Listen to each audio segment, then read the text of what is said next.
Good morning, everyone. I am very happy to be here with a message of economic diversification and recovery. But before we begin, I'd like to thank everyone that is standing with me today. And just to give out a shout out to Amira, David Chappelle, Board Chair with the Resource Diversification Council. David, you have been have offered sage advice, and you've been a collaborative partner for this government, so thank you. Mark Plamondon, Executive Director of Alberta's Industrial Heartland. I called you one night and I said, we have to meet, and I didn't have any time in my schedule, so you came to the Ledge at 7 o'clock at night. So I appreciate that support you've shown this government. And Greg Moffat, a Senior Director with the Chemistry Association of Canada. Thank you for your continued support. We appreciate it. Thank you all for being here as leading representatives of Alberta's petrochemical industry. Your support and guidance has been critical in helping our government identify steps to strengthen Alberta's position with this important sector. I know you share in my excitement for today's announcement and the future of petrochemical development within our province. And I look forward to hearing from each of you at the conclusion of my remarks. Last week, Premier Kenney announced Alberta's Economic Recovery Plan, which takes bold action to create jobs that will get people back to work, build much-needed infrastructure, and diversify our economy in a post-COVID-19 world.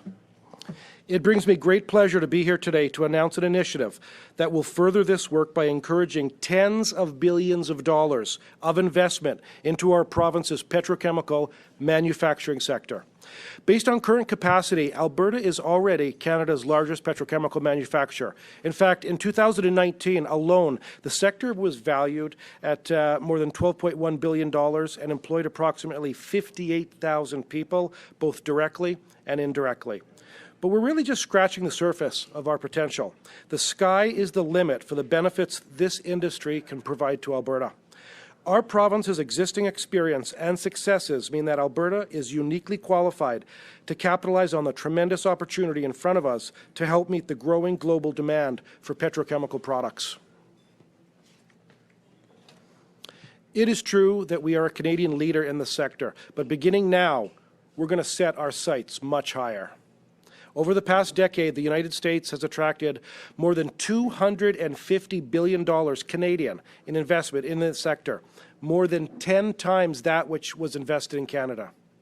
That's why we're taking action now, in order to secure the most economic benefit we can for our province and all Albertans. And this is where the new Alberta Petrochemical Incentive Program, or APIP, comes in. Launching this fall, the program will encourage companies to invest in major market-driven petrochemical manufacturing facilities that will generate millions of dollars in revenue for our province each year. Short-term, these projects will create tens of thousands of construction jobs and hundreds of additional jobs once they become operational. Taking a longer viewpoint, though, there is a significant opportunity to grow Alberta's petrochemical sector by more than $30 billion by 2030. Resulting in more than 90,000 direct and indirect jobs over the construction and operation of new facilities and billions of dollars in revenue for Alberta. Alberta's petrochemical sector can and is ready to compete with the best of the best. With our affordable 300-year supply of natural gas, a technically skilled and educated workforce, respected innovation and research sectors, and the most competitive corporate tax rate in Canada, as well as cheaper than 44 U.S. states, Alberta has what it takes to cement ourselves as a world-leading petrochemical powerhouse. And as the world continues to navigate the worst public health crisis in over a century, the importance of petrochemical is more clearly defined than ever. Petrochemical manufacturing here in Alberta are the building blocks for a variety of everyday consumer and professional products. They are the foundation for the manufacturing of plastic gloves and masks, make our food safe to transport and eat, make the delivery of modern-day healthcare possible, and underpin our increasingly technologically dependent world. From computers, food packaging, cell phones, eyeglasses, and fertilizer, people around the world are using products made with petrochemicals every day. And of course, in these times, the petrochemical industry is playing a critical role in the fight against COVID-19, helping to produce items like ventilators, gowns, and transparent face masks. Since taking office 15 months ago, I have heard from our industry partners that in order for Alberta to compete in the global petrochemical market, investors into the sector need certainty, predictability, and flexibility. We've taken this feedback and used it to guide the development of this program. APIP improves on the foundation of the petrochemical diversification program originally that was drafted by the PC government in 2014 by creating additional investor stability and confidence in our province's petrochemical sector. This includes a number of key features that will help cut red tape and provide certainty for industry. First, APIP will use grants instead of the royalty credits model that was used in the petrochemical diversification program. Under the current economic climate, grants are the most effective way to encourage investment as they allow companies to better account for the full value of the incentive offered when they calculate their project's return on investment. Second, our new program will be open, transparent, and driven by the market, meaning all eligible projects will receive funding once they're built and operational. In other words, our government is committed to no longer picking winners and losers. We're going to let the market do that. Unlike previous incentive programs, APIP will not use a private evaluation process to select successful projects.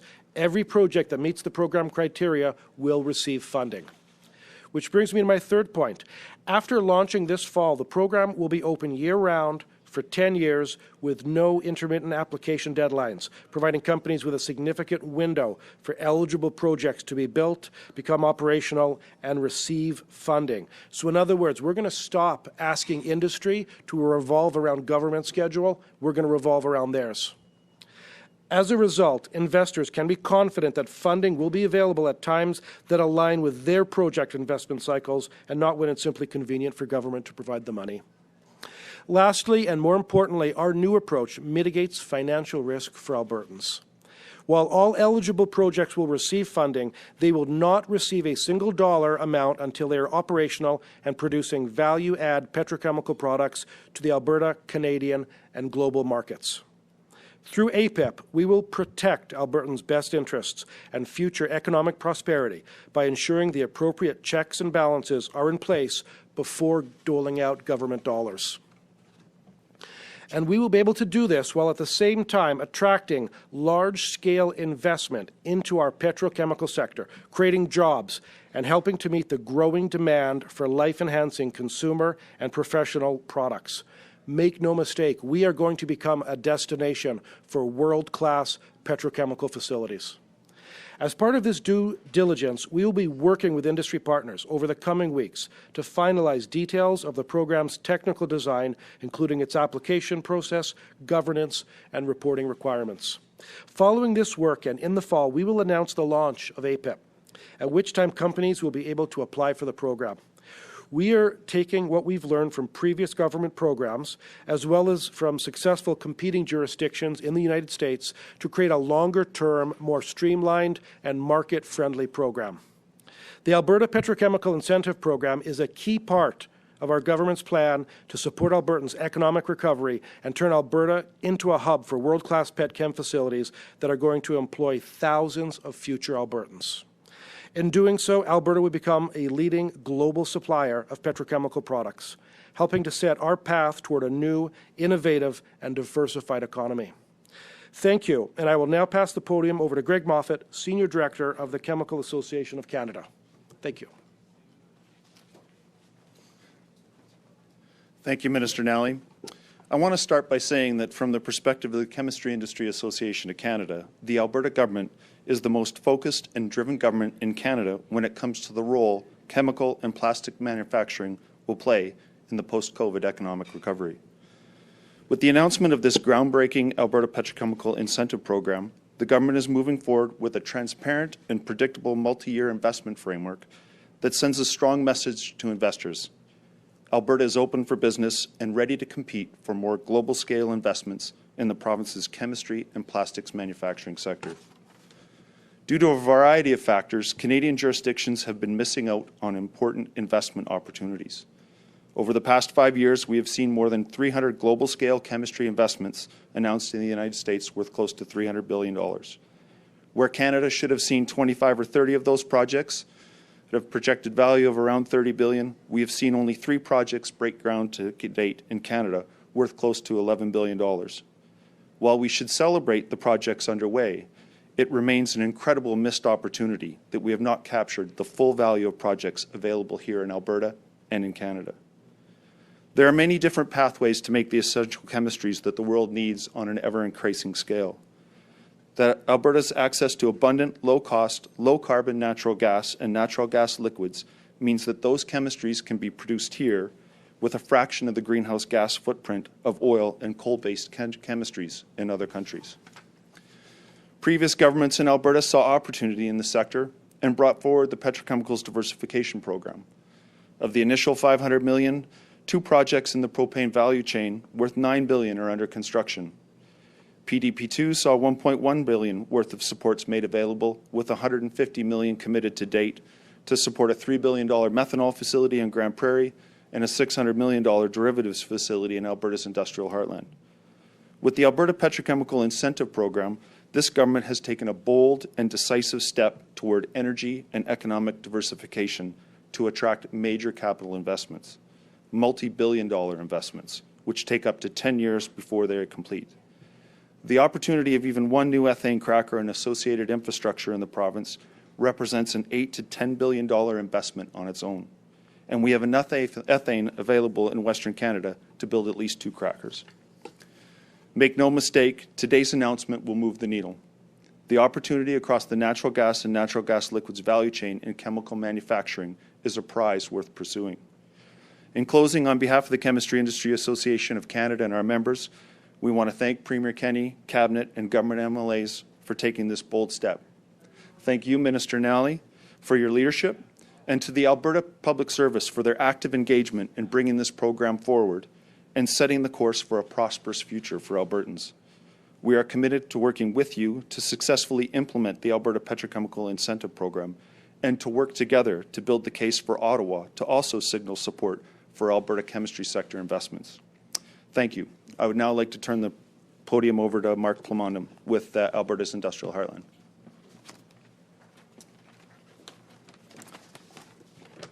Thank you, Greg. The Alberta Petrochemicals Incentive Program is welcome news for Alberta's Industrial Heartland Association. It has been demonstrated previously here in Alberta and in other competing jurisdictions that meaningful government support is critical to attracting large-scale, value-add investments. This program will significantly enhance the competitiveness of Alberta when attracting these investments. Through forward thinking by our government and industry, Alberta's Industrial Heartland is already becoming a leader in low-emissions hydrocarbon processing. We believe there is a real opportunity to attract $30 billion in new petrochemical investments by 2030. The benefits of these investments will be felt across Alberta's economy, employing thousands of skilled workers and providing business opportunities for hundreds of companies throughout the province. Over the next 10 years, the projects that will result from this program will provide significant opportunity for our workforce, including underrepresented groups within today's energy sector, by providing new opportunities to benefit from this economic development. It needs to be reaffirmed here today. If Alberta wants to capture more of the value from its natural resources for future generations, we need to process our energy products into higher-priced goods right here in the province. I would like to extend our appreciation to the government and the leadership from Associate Minister Nally for the Alberta Petrochemicals Incentive Program and today's commitment to position Alberta as the petrochemical investment destination of choice. It is the members of organizations like the Resource Diversification Council that are well positioned to maximize the benefits of this program for Albertans. And I would like to introduce David Chappell as Chair of the Resource Diversification Council and Senior Vice President of Petrochemical Development for Interpipeline Limited. Thank you, Mark. Good morning, everyone. As you said, as you heard, I represent the Resource Diversification Council. Our members include most of the petrochemical companies in Alberta, and our members are looking at tens of billions of dollars of projects right now. Petrochemicals are concentrated value. It's a huge value upgrade to our natural raw resources. And when you do that, they become concentrated. They're much easier to transport. They're easier to transport around the world. We don't have the egress problems that we have with our raw resources going through pipelines. These can go anywhere. That's a good thing, but it's also a bad thing because it means we have to compete globally. Our members know what it takes to compete globally. This program is going to work. It's exactly what the Alberta government needs, the economy needs, and the petrochemical producers need. It's very transparent. It's long-term. As we heard from the minister, it's not picking winners and losers. It's a program that will get full value for the dollars spent, and it is a program that as companies spend tens and hundreds of millions of dollars on projects before they decide whether to go ahead or not, they can count on this in their economics. And that is important for the industry. We will compete globally. This will attract a lot of investments, a lot of jobs, and I think it's a very bold program. And Minister Nally, I'd like to thank you and your staff and your government for taking this step. Thank you. Right, and before we get started with questions, I'll remind those on the phones that we have, along with Minister Nally, Greg Moffat with the Chemistry Association of Canada, Mark Plamondon with the Alberta's Industrial Heartland Association, and David Chappell with the Resource Diversification Council available for questions. And please note we'll have time for one question and one follow-up. Operator, can you please put through the first question? Our first question comes from Tom Vernon of Global News. Your line is open.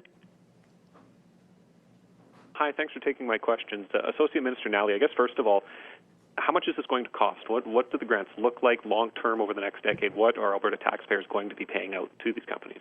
Great question. I can tell you that PDP1 was $625 million. PDP2 was $1.1 billion. This program is about economic diversification and recovery. And as such, we're not going to put a hard restriction on it right now. This is about creating jobs, but while also protecting Alberta taxpayers. From our perspective, if we're getting the return on investment that we need, and we're getting billions of dollars of infrastructure development happening, and of course resource revenue for Albertans, then we're not going to put a hard stop on it. But that said, we will continue to monitor the program and assess it throughout the 10 years. So. And do you have a follow-up, Tom? Yeah, correct me if I'm wrong. The PDP programs were through royalty deferrals, were they not? Like, this wasn't money out the door. This was deferred money coming into the door. Is that how those are designed? I guess, is that a royalty credit program still going, or does this replace that one entirely? Well, we still have PDP2 is still in place, and of course we're still having conversations with companies and finalizing discussions, so that is still in place. This program differs from that because we are not going to be using royalty credits. We are going to be using grants once construction of the facilities are complete. Operator, can you please put through the next question? Our next question comes from Alex McQuaig of Chat TV. Your line is open. Hi, just to actually follow up on Tom's question. You say there's $30 billion of private sector investment in the provinces, or potentially $30 billion of private sector investment. You must have some idea of the maximum, minimum amounts of grants, as well as a total annual budget of money you'd like to spend. Can you expand a little bit on the numbers that went into figuring that $30 billion of private sector investment? We are confident that the $30 billion of dollars is there for Alberta to capture in petrochemical development. What we want to make sure is that we're able to do that while also protecting Alberta taxpayers, and that's why we will monitor the program throughout the 10 years.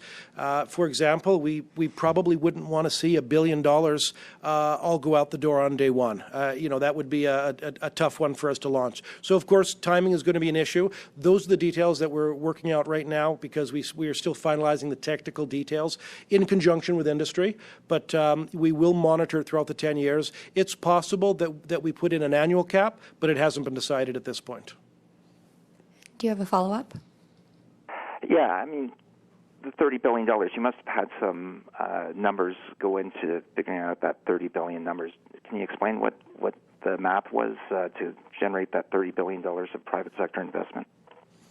That $30 billion is based on both historical development in the petchem industry as well as in conjunction with our industry partners in terms of what their forecasts are for this industry.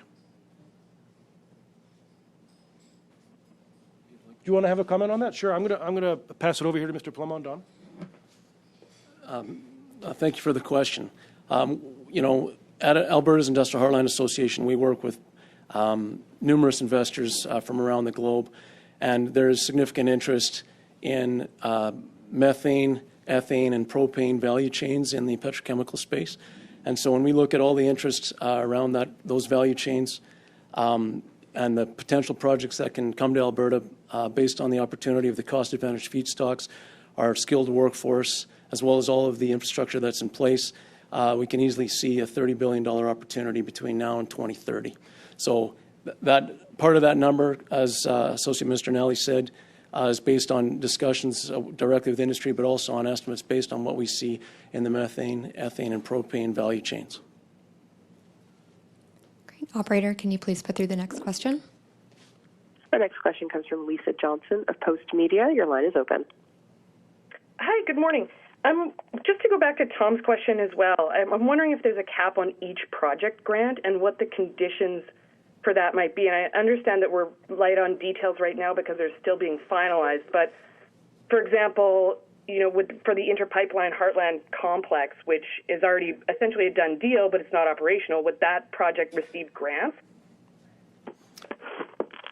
So to understand your question, the actual percentage amount of grants, that number we haven't landed on as of yet. Those conversations will be determined over the next few months when we do the technical details of the program. And do you have a follow-up? And okay, so we don't know. And this is essentially replacing the PDP. That will be scrapped after this, or is that continuing in some degree? No, PDP 2 is still ongoing because we're still having negotiations with companies about those royalty credits, and so those have not been finalized. So we are just launching a new program that will run alongside PDP 2. Operator, can you put through the next question, please? Our next question comes from Elise Ross of the Daily Oil Bulletin. Your line is open. Hi. I was just wondering if you have sort of any specific ideas on what sort of projects, i.e.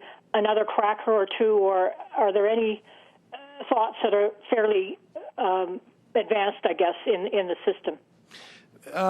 You know, at this point, I can just say to Mr. Plamondon's point, I mean, the demand is for ethane, methane, propane, and you know, we have enough feedstock. We could easily have 2 more ethane crackers for sure, but ultimately it's going to be industry that makes those business decisions. Is there the risk that you could end up overheating the economy again, like when you basically open the door to all the different oil sands projects? Well, you know, I think that's always the risk, and so that's why we committed to monitoring it throughout the 10 years. You know, we don't have any hard caps in place, but if we have to look at an annual cap, that's something that we will do. Yeah. Great. And I think that was it, unless we have anyone else in the queue. We're good. All right. Great. Thank you very much, everyone.